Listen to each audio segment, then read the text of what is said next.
4 बजे की 4 बड़ी खबरों में दूसरी खबर में बात करेंगे। प्रधानमंत्री Narendra Modi India ASEAN summit में शामिल होने कम्युनिस्ट देश लाओस पहुंचे हैं, जहां बौद्ध भिक्षुओं ने उनका स्वागत किया। प्रधानमंत्री मोदी ने लाओस की राजधानी वियंतियाने में लाओस की रामायण भी देखी।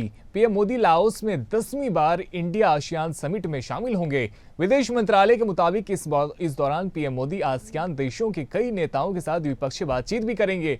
लाओस के प्रधानमंत्री सोनेक्से सिफाइनडोन ने पीएम मोदी को न्योता दिया था। लाओस इस साल इंडिया आसियान समिट और ईस्ट एशिया शिखर सम्मेलन की मेजबानी कर रहा है।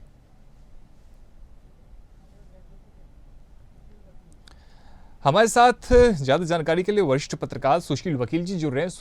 सुशील जी, स्वागत है आपका। आप पीएम मोदी जिस प्रकार से आसियान समिट में शामिल होने के लिए गए हैं, क्या कुछ वहां पे मुद्दे होने वाले हैं, क्या कुछ विषयों पे वहां पे चर्चा की जाएगी? देखिए, PM Modi India ASEAN summit में शामिल होने के लिए पहुंचे हैं। ज्यादा जानकारी के लिए हमारे साथ वरिष्ठ पत्रकार सुशील वकील जी जुड़े हैं। सुशील जी, स्वागत है आपका। प्रधानमंत्री मोदी इंडिया आसियान समिट में शामिल होने के लिए पहुंचे हैं, क्या कुछ वो मुद्दे होने वाले हैं जिन पर उस समिट में चर्चा की जाएगी?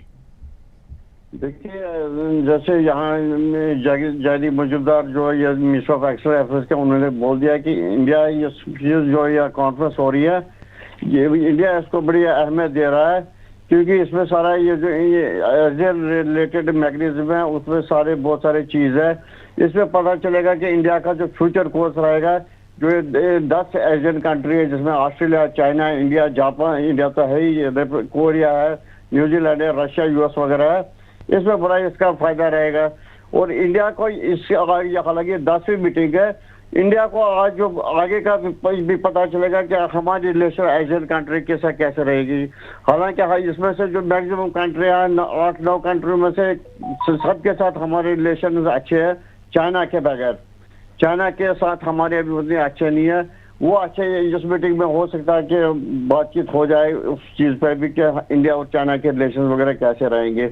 और दूसरा चीज है कि ये जो हमारी पीएम जो ईस्ट इंडिया पॉलिसी है, उसका ये 10th एनिवर्सरी हो रहा है। इसमें प्राइम मिनिस्टर ये खुद वहाँ रिव्यू जाके सारा ये रिव्यू कर लेंगे कि आगे से एशियन कंट्रीज और इंडिया के जो फ्यूचर रिलेशन रहेंगे उसका क्या ये नतीजा होगा। और ये बहुत चीज, उसके बाद ये जो लाओस के जो अपने प्रधानमंत्री जिन्होंने इनको इन्विटेशन भेजे नरेंद्र मोदी जी को, उसमें ये चीज रहेगा कि बायलैटरल बातचीत भी होगी आपस में। और दूसरा सबसे बड़ा चीज है जो भारत इस टाइम इसमें मीटिंग में पार्टिसिपेट कर रहा है, जैसे चैलेंज भारत के सामने बहुत सारे हैं, पीस, स्टेबिलिटी और प्रॉस्पेरिटी इंडो पैसिफिक रीजन में जो है वो भी इस पर डिस्कस कर देंगे। ये भारत के लिए बहुत अच्छा मौका है और भारत को मौका मिल गया कि अपनी जो ये चीज है, इनको जो बाकी देशों के साथ अपना ये व्यवहार है, जो इनके साथ रिलेशन है वगैरह है, उसमें बड़े यहाँ इसमें स्ट्रेंथन हो जाएगा। ये अच्छी चीज है। और कुदरती ये है कि जो हमारे प्रधानमंत्री जी के एक्ट ईस्ट इंडिया पॉलिसी के, उसकी भी 10वीं सालगिरह है, तो लग रहा है कि अपनी ये फायदेमंद रहेगी बात के लिए। बिल्कुल सुशील जी, और पहले भी हमने देखा प्रधानमंत्री जिस कंट्री में जाते हैं कुछ फायदा लेके आते ही है, चाहे वो पिछली बार पोलैंड वगैरह में गए तो वहां से भी वो अपना जो बहुत सारे एग्रीमेंट्स हो गए साइन, जो हमारे कंट्री में ये चीजें जो बनती नहीं उनके लिए भी उन्होंने वहां से उनके साथ ये कर लिया, आपस में समझौते वगैरह हो गए, उससे चीज वो हमारे लिए बड़ा फायदा रहेगा। बिल्कुल सुशील जी, और साउथ एशिया की जो स्थिति है, फिर चाहे वो म्यांमार की स्थिति हो या फिर फिलीपींस और चीन के बीच में जो युद्ध की स्थिति बनी हुई है उसकी स्थिति हो, तो इन सब को लेकर भी वहां पे बातचीत की जाएगी। बिल्कुल बिल्कुल, सारी चीजें इसमें हो जाएंगे। लेकिन अब हमें भी ये चीज देखना है कि भारत का कहाँ पर भारत का इसमें रोल बनता है और भारत के उन कंट्रीज के साथ रिलेशन कैसे है। आप देख लीजिए म्यांमार में जो है, म्यांमार में भारत उस चीज को छेड़ेगा नहीं कि म्यांमार भी हमारा ये पार्ट एक बार रह चुका है, म्यांमार के साथ हमारी रिलेशन अच्छी है, इसलिए वो नहीं उस चीज को ज्यादा छेड़ेगा नहीं। मेन जो मुद्दा हमारा इस टाइम रहेगा चाइना का। चाइना जो हमारा ग्रेटर सी में वो हमारे ऊपर ही उन्होंने थोड़े पे कब्जे किए हुए हैं, और दूसरा उनके जहाज वहां पर घुसे हुए, जंगी जहाज वगैरह उन्होंने आपने घुसा दिए हैं।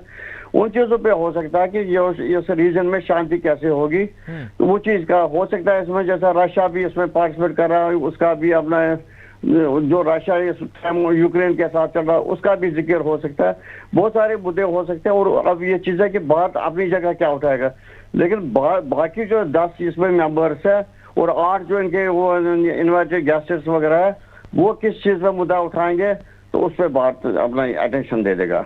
बिल्कुल, साउथ चाइना सी में हमने देखा था किस प्रकार से चीन जो है वो लगातार अपनी जहाज़ों को भेजता है, कहीं ना कहीं वो निगरानी करने की कोशिश कर रहा था फिलीपींस को। तो इन सब को लेकर भी चिंता व्यक्त करेगा फिलीपींस और उन सब को लेकर भी बातचीत देखने को मिलेगी। सिक्योरिटी को लेकर वहाँ पे खासतौर पे बातचीत की जाएगी, जो छोटे देश हैं उनमें। बिल्कुल बिल्कुल बिल्कुल। और जो वियतनाम के ऊपर भी उनका वो चल रहा है थोड़ा बहुत, वो उसका भी जिक्र, बहुत सारे जिक्र हो जाएंगे इसमें, क्योंकि यह फायदेमंद हमारी ये चीज है कि एक कंट्री को छोड़ के बाकी हमारे फ्रेंडली रिलेशन में उनके साथ हमारे बायलेटरल रिलेशन अच्छे हैं, व्यापार अच्छा चल रहा है।